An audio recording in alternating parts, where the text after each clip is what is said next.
রাজ্যের বাইরে থেকে ওসিআইসি এসপি ডিজিপি এনে বসাতে হবে, নইলে বাংলায় ডেমোক্রেসি এস্টাবলিশ হতে পারে না।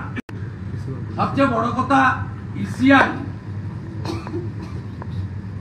বেঙ্গলে উপর নজর দিতে শুরু করেছে, এটাই সবচেয়ে ভালো পয়েন্ট।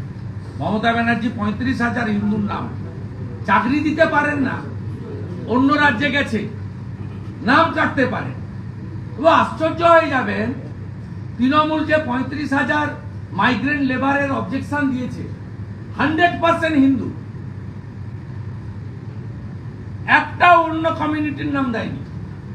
ভাবতে পারেন এদের মাইন্ডসেটটা কোন জায়গায় গেছে। অতএব আমরা অনেক আগে থেকে ধরেছি, আমরা ছাড়বো না। এই পুলিশ আধিকারিকদের দিয়ে ভোট নয়, কনস্টেবলদের উপরে, এএসআইদের উপরে আমাদের কোনো নেই। ওরা ভোট করলেই করতে পারবে, শুধু নির্দেশক বদলে দেয়। এদেরকে রাজ্যে এক জেলা থেকে অন্য জেলা করলে হবে না, এদেরকে ভোটের সময় রাজ্যের বাইরে পাঠাতে হবে। যেমন শান্তনু সিনহাকে কলকাতা থেকে 21 সালে বের করে দিয়ে কোচবিহার পাঠিয়ে দিয়েছে। এদেরকে রাজ্যের বাইরে পাঠাতে হবে, আর রাজ্যের বাইরে থেকে ওসিআইসি এসপি ডিজিপি এনে বসাতে হবে, নইলে বাংলায় ডেমোক্রেসি এস্টাবলিশ হতে পারে না। Central government employee, is IPS, সবটা পরিষ্কারভাবে বলা আছে। সেন্ট্রাল ব্যুরো অফ ইনভেস্টিগেশন তারা এটা দেখবে। আমরা প্রশ্ন করেছিলাম ইসিআই কার অর্গানাইজেশন, ইলেকশন কমিশনারের প্রতিনিধি বলেছেন ইউনিয়নের, মানে দেশের অর্গানাইজেশন। যদি দেশের অর্গানাইজেশন হয়, তাহলে অরুণ গোড়াই যে এফআইআর, এই এফআইআরে স্টেট পুলিশ কেন ইনভেস্টিগেট করবে, কেন সিবিআই ইনভেস্টিগেট করবে না? আমরা দায়িত্ব নিয়ে বলতে পারি, এই 120টা ডিস্ট্রিক্ট ম্যানেজার যারা আছেন, পিএসসি থেকে পাঠানো হয়েছে, এরা ছোট ছোট টুলস, ছোট মেশিন, এদেরকে ব্যবহার করা হয়েছে। এরাও দায়ী, আমি বলছি না, ক্লিন চিট দিচ্ছি না। এদেরকে ব্যবহার করেছেন এসডিও এবং ডিএমরা। তাই এই কেস অবিলম্বে আপনি সিবিআই কে হ্যান্ড ওভার করুন।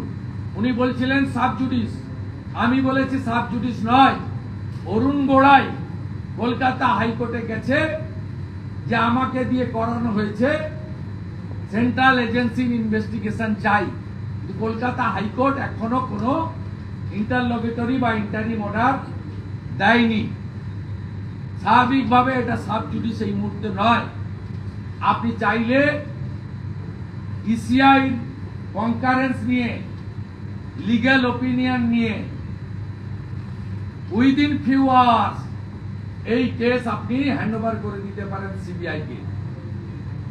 আমরা দায়িত্ব নিয়ে বলতে পারি, কাকদ্বীপের এসডিও মধুসূদন মন্ডল, দক্ষিণ 24 পরগনার ডিএম, যাকে ভাইপোর ডিএম বলা হয়, সুমিত গুপ্তা, এরা ডাইরেক্টলি ইনভলভ।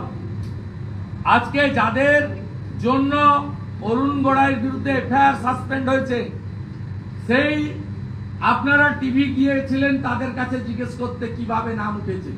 সেই রোহিঙ্গা মুসলমান বলেছে আপনাদের সামনে যে আমি 10,000 টাকা তৃণমূলকে দিয়ে ভোটার তালিকায় আমার নাম তুলেছি। ইতিমধ্যে আমরা খুশি, রানাঘাট চাকদাতে যে বাংলাদেশি লোকের ভুয়া এপিক কার্ডের কেস সামনে এসেছে, সেই কেস এনফোর্সমেন্ট ডাইরেক্টরেট নিয়ে নিয়েছে, যেহেতু ফরেন মানি ট্রেল হয়েছে হেমা অ্যাক্টের আওতায়। এটা আমরা চাই, যেহেতু উনি বলছেন, এটা আমরাও বলছি, হ্যান্ডবুক পরিষ্কার, it's a central government organisation.